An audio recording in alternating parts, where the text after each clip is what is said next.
सत्संगत जी, प्यार से कहना धान निरंकार जी। ये तो कैसे नदी नीचे की तरफ आती है और अपने इस सागर रूप में मिलती है।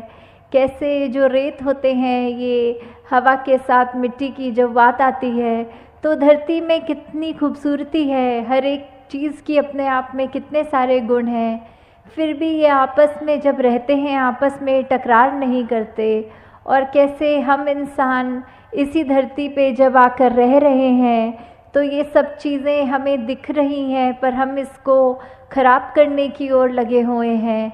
ऐसे ही अगर हम अपने मन की तरफ भी झांकें कि कैसे हम एक इसमें संसार में आए तो हैं, चाहे कोई कैसा है, किसी का हमसे फ़र्क है, चाहे कोई दिखने में हमसे अलग है, चाहे वो भोजन अलग तरह का खाते हैं, हम अलग तरह का खाते हैं, या कोई भी ऐसी बात जो हमको एक दूसरे से वो फ़र्क दिखाती है, तो हम अगर उस फ़र्क को फ़र्क की तरह ना देखें, हम उसको ये माने कि जैसे ये संसार में यूनिटी इन डाइवर्सिटी की बात है। ये जो भिन्न भिन्न प्रकार के जो फूल हैं उनकी अपनी अलग महक है, तो कैसे हर एक चीज़ जो दूसरे से चाहे कितनी भी अलग दिखती है उसकी रिस्पेक्ट इस तरह करनी, उसका सम्मान इस तरह करना कि ये बिल्कुल हम जैसा है, हमें तुच्छ भाव से नीचे दृष्टि से नहीं देखना, हमको उसकी जो भी खूबसूरती है, जो भी गुण है उस व्यक्ति में भी,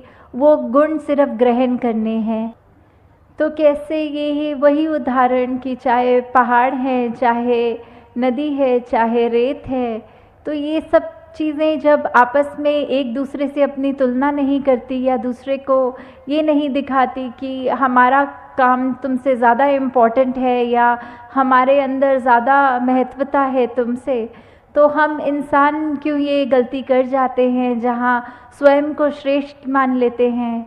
अगर उदाहरण के तौर पे हम अपने हाथ की ओर भी देखें तो हर उंगली दूसरी उंगली से अलग हाइट की है। अगर हम कोई कार्य कर रहे हैं तो जैसे अगर हमें कोई कुल्हाड़ी या कुछ पकड़ना है तो पूरी मुट्ठी का काम उससे आता है। अगर हमें भोजन करना है तो हमारी 3 उंगलियों का ही काम आता है। अगर हमें फ़ोन पे टच स्क्रीन पे मैसेज करना है तो वो सिर्फ अंगूठे से ही काम हो जाता है। तो हर चीज़, हर उंगली, हर कार्य एक अलग महत्वता है हर उंगली की। तो किसी ने अपने हाथ में ये हमें कहा नहीं कि देखो हमारा काम तुमसे ज़्यादा इम्पॉर्टेंट है।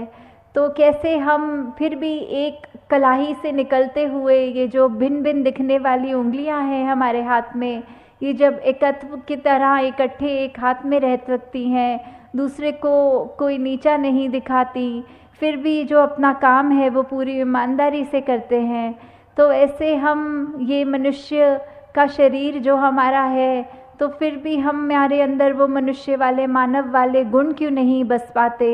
क्यों हम फिर भी, क्योंकि दूसरा हमसे एक हमारे जैसा नहीं, उससे भेदभाव मन में नफ़रतें ला जाते हैं? क्यों हम एक सामने वाले व्यक्ति को ऐसे पूजनीय तरीके से नहीं देख पाते, उसकी मिनट मिनट में कोशिश करते हैं कि किसी तरह हम दुनिया के आगे उसकी बेइज्जती कर दें, किस तरह हम उसका इस तरह मजाक उड़ाएं कि अगला रोने को मजबूर हो जाए। तो ऐसे भाव हमारे मन में क्यों हैं? हम इस तरह उस व्यक्ति के अंदर, उसके दिल में ये परमात्मा जो बसा है उसमें हम चोट क्यों पहुंचाते हैं? तो हम अगर यही बात रखें कि किसी ने अपनी सबकी जो भी इम्पोर्टेंस है वो तो हर एक का कार्य, हर एक कोई यूनिक है, ये परमात्मा ने हर एक को बनाया है, हर एक की शक्ल अलग दूसरे से है। हालांकि ये जो फिंगरप्रिंट्स की भी बात आती है कि किसी का एक अंगूठे का निशान दूसरे से नहीं मिलता, परमात्मा ने तो हमें इतना खूबसूरत, इतना हमारे अंदर अलग अलग गुण बसाए हैं, तो फिर हम हर एक के उन गुणों को गुणों की तरह ही देखें। उससे नफ़रत करने के लिए, उससे कोई वैर विरोध की मन में भावना रखने के लिए उसको उस तरह देख के या नीचा नहीं देखें। कि कैसे धरती तो परमात्मा ने इतनी सुंदर बनाई है, इतना कुछ है जो हमको कार्य में उपयोग की तरह आता है इस धरती से ही निकला हुआ, और फिर भी हम इंसान ये धरती को उजाड़ने चले हैं। और उजाड़ा भी हमने कैसे है कि हमारे ये मन से ही ये नफ़रत की बात जब आई, हमारे मन में अच्छे गुणों की बजाय जब हमने ये बुरी बातों पे ध्यान ज़्यादा डालना शुरू किया, तो ये बुरी चीज़ें हमारे मन में, दिमाग में, व्यवहार में इस तरह हावी हो गई कि वो चीज़ें हमारे कर्मों के अंदर अब इस तरह निकलने लगी कि आपस में हमने सिर्फ जहाँ मन में नफ़रत थी तो अब वो कर्म से अपने हाथों से लड़ाई झगड़ा भी करना शुरू कर दिया। और कैसे ये चाहे परमात्मा ने धरती तो इतनी सुंदर बनाई, हमने कैसे इसका दुरुपयोग कर दिया। जहाँ हमारे को पेड़ देखें, कुछ भी देखें जो इतने फलदायी हैं, या कैसा पानी नदियों का साफ़ अच्छा पीने के लिए इंसान का है, तो हमने जहाँ वो पेड़ भी काटने शुरू कर दिए, वो नदी में कचरा डाल के वो पानी पीने लायक भी नहीं छोड़ा। ऐसा कुछ भी अगर इस धरती का हम ये जो नेचर की तरफ से एक सौगात की तरह, एक गिफ्ट की तरह चीज़ मिली, तो कैसे हमने उसी को एक गलत रास्ते पे ले गए और हम कैसे उसको अपने सिर्फ हित देखकर और दूसरे की भलाई ना देख के सब उसमें उजाड़ने लग गए। और जो ये मानवीय गुण हमारे अंदर हैं, हमने तो वो भी नहीं देखा कि हम किस तरह किसी से व्यवहार कर रहे हैं। हम उसको अगर अच्छी तरह नहीं एक कंसिडर कर पा रहे दूसरे को, तो हमारा कोई ये भी हक नहीं कि उसको चोट पहुंचाएं। तो यही बात आ रही है कि सिर्फ ये परमात्मा ने तो अपनी तरफ से हमको इतनी अच्छी से अच्छी चीज़, हर कोई चीज़ अगर हम अपनी निजी ज़िंदगी में भी देखें कि चाहे हमारी आर्थिक स्थिति जो भी है, हमें एक घर मिला है, एक परिवार का प्यार मिला है, इतना सुंदर संसार हमारा उस घर के अंदर है, फिर भी हम आपस के मन मुटाव की बात करें, आपस में ये परिवार के कुछ हम 3-4 मेंबर्स ही अगर आपस में लड़ने लग गए, आपस में ही हम परिवार होने के बावजूद मन में नफ़रत रख पड़े, तो फिर ये इतनी सुंदर संसार जो हमें मिला है, या यही बात समाज पे वैलिड है, या जहाँ पे भी हम उठते बैठते हैं काम पे, तो वही चीज़ कि हम अगर अपने मन में दूसरे के लिए दया नहीं रखेंगे, करुणा नहीं रखेंगे, किसी ने कुछ ऊंच नीच हमसे बोल दी तो आगे से लड़ झगड़ लेंगे, और ना कि अपने मन को विशाल हमें जो बनाना चाहिए उसको हम तवज्जो नहीं देते कि मन को कैसे अपना बड़ा करें। दूसरे ने कह दिया तो कह दिया, अपना हम उसमें क्रोध क्यों अंदर लाएं, अपना हम उससे बदले की भावना क्यों लाएं। तो हमने जहाँ ये संसार इतना खूबसूरत है, वहाँ हमारी वजह से इस संसार में कोई बदसूरती ना आ जाए। हमारे कर्मों से हमारी ज़िंदगी खुश भी हो सकती है, और हमने अगर ऐसा कोई कार्य कर दिया जो हम अपना भी नुकसान करें, औरों का भी और इस प्रकृति का भी, तो हमें बहुत ही ये चेतनता हम सबके अंदर है, उस चेतनता का प्रयोग करना है। इस ब्रह्म ज्ञान जहाँ हमारे जीवन में ये रोशनी का कार्य कर रहा है, इस निरंकार प्रभु परमात्मा का जो एहसास कि हमारे अंग संग है, जब ये हमने जान लिया तो फिर हम जानबूझ के ऐसा कोई भी काम नहीं करेंगे जो हमारा भी नुकसान करे और अगले का भी नुकसान करे। अपने जीवन का सुधार नहीं हो पाएगा। जैसे एक शायर ने भी बहुत खूबसूरती से लिखा कि गलत फहमियों से भी ख़त्म हो जाते हैं रिश्ते, गलती हमेशा कसूर की नहीं होती। कि अक्सर ये बात ज़रूरी नहीं कि कोई गलती ही हो, एक कसूर अगर किसी का है, एक वजह, वो गलती नहीं, पर वो हमारी ही सोच, हमारी ही परसेप्शन, हमारा ही नज़रिया किसी को गलत देखने के लिए। और फिर एक वही भाव कि अगर हमने किसी को दोषी करार दे ही दिया है, एक हमने डिसीजन बना लिया है, तो फिर चाहे फैक्ट कुछ भी हो हमारी नज़र में, तो वो इंसान दोष के लायक ही है। हमने खुद ही उस इंसान को अपनी नज़र से गिरा लिया, चाहे उसने कुछ ऐसा किया हो ना किया हो। उस टाइम हम अपने दिमाग को, इस चेतनता को, ये रैशनल को भी नहीं एक सामने रखते, बस हमने सोच लिया तो हकीकत ही बन गई वो हमारी। तो अक्सर संसार में इंसान अपने बहुत सारे ऐसे सत्य बना लेता है, तो कैसे वो सच्चाई हमने सोच ली, वो कल्पना कर ली, तो वो एक हमारा ही नज़रिया, वो माय वे और द हाईवे वाली बात कि जो मेरे सोच है वही सही है, औरों की राय मैटर नहीं करती, औरों का तरीका मैटर नहीं करता। तो ऐसी सोच अगर है तो हमारी ग्रोथ कहाँ है उसमें? एक जीवन को फिर हमने इतना ही अपने आप अपनी ईगो से भर लिया, अपनी सोच से, अपने माइंडसेट को ही एक सही मानकर। तो कैसे इस जीवन में जब जिएंगे तो वो माया रूप यहाँ पे हावी होगा, क्योंकि when we are so full of ourselves तो हम लर्निंग कहाँ से करेंगे, जबकि इस निराकार, इस दातार ने तो हर जगह इस कण कण से शिक्षा लेने का एक रूप दिया है। बस हमें वो रिसेप्टर बनना है कि ये हर जगह से जो शिक्षा मिल रही है उसको कैसे चैनलाइज किया जाए। तो ऐसा जो कर लेते हैं वो एक भक्ति हर समय की करते हैं, क्योंकि जब इस परमात्मा को जानकर, इसमें विश्वास करके, इसको हर समय अपने आसपास देखकर, फिर चाहे किसी ने कुछ भी कहा हो तो ये भक्तों का जीवन तो डार्केस्ट क्लाउड में सिल्वर लाइनिंग भी देख लेता है।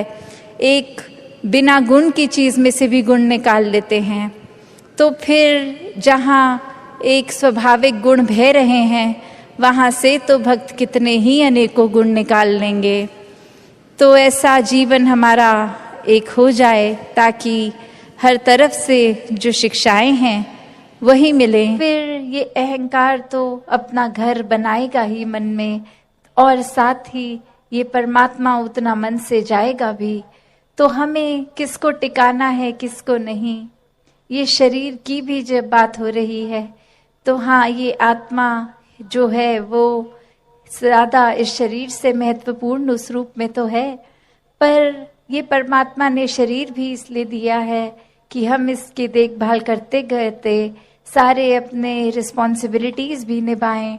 जैसे एक मटका या कोई भी बर्तन ले लें, एक बाहर की सुंदरता से ज़्यादा वो मजबूती इम्पॉर्टेंट होती है कि अंदर उस पात्र में क्या है, वो पानी है या जो भी है, क्या टिकेगा।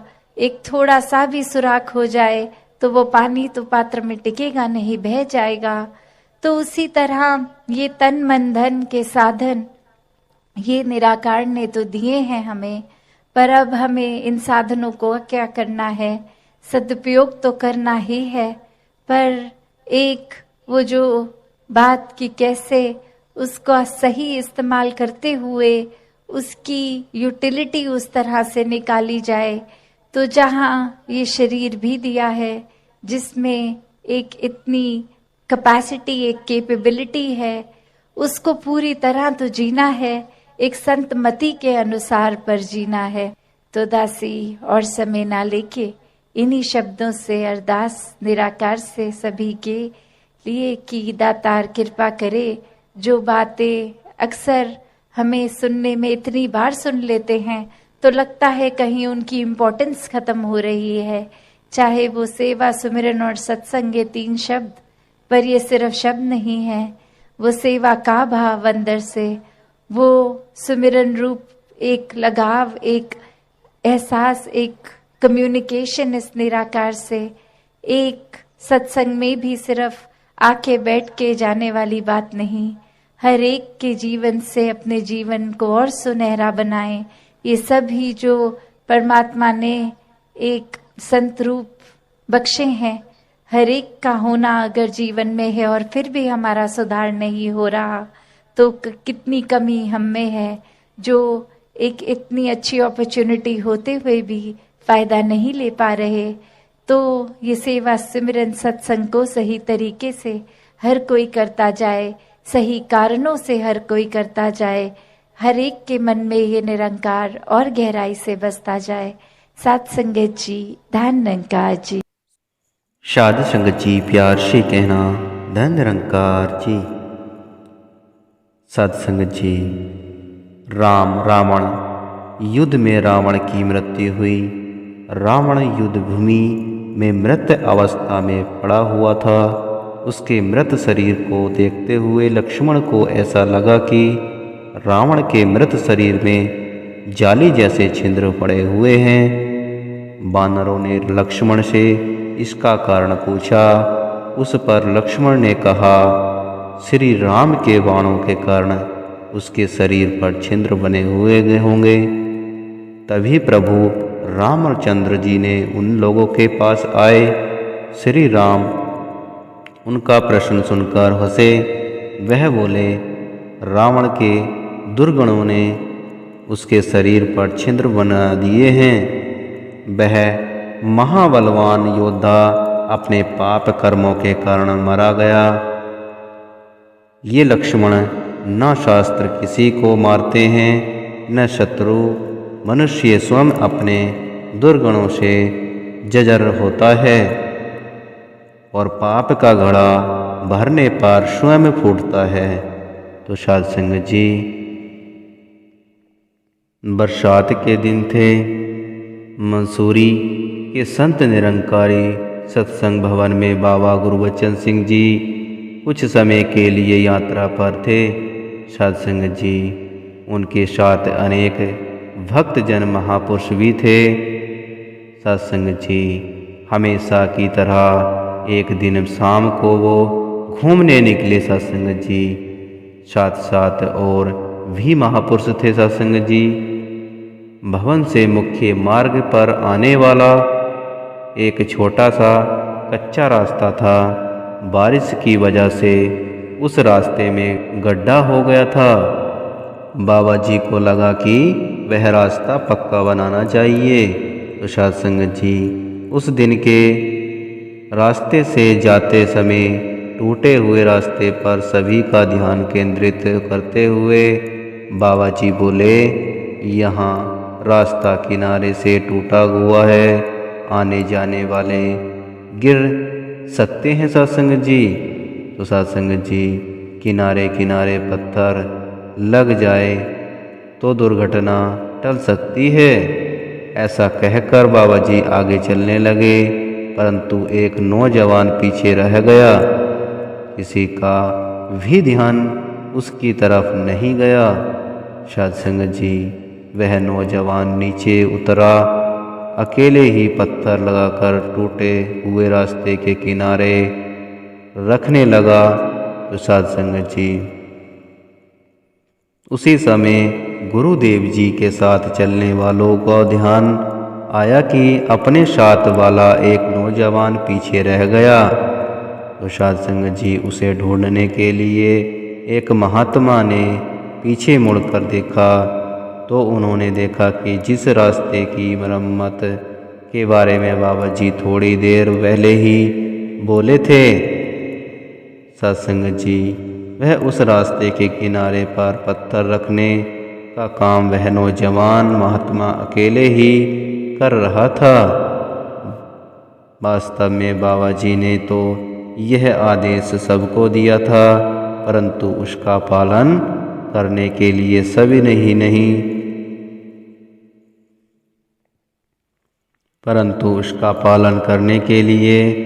बस वही नौजवान आगे आया। तो साध संगत जी, यही सच्चा बाबा जी का अनुयायी है।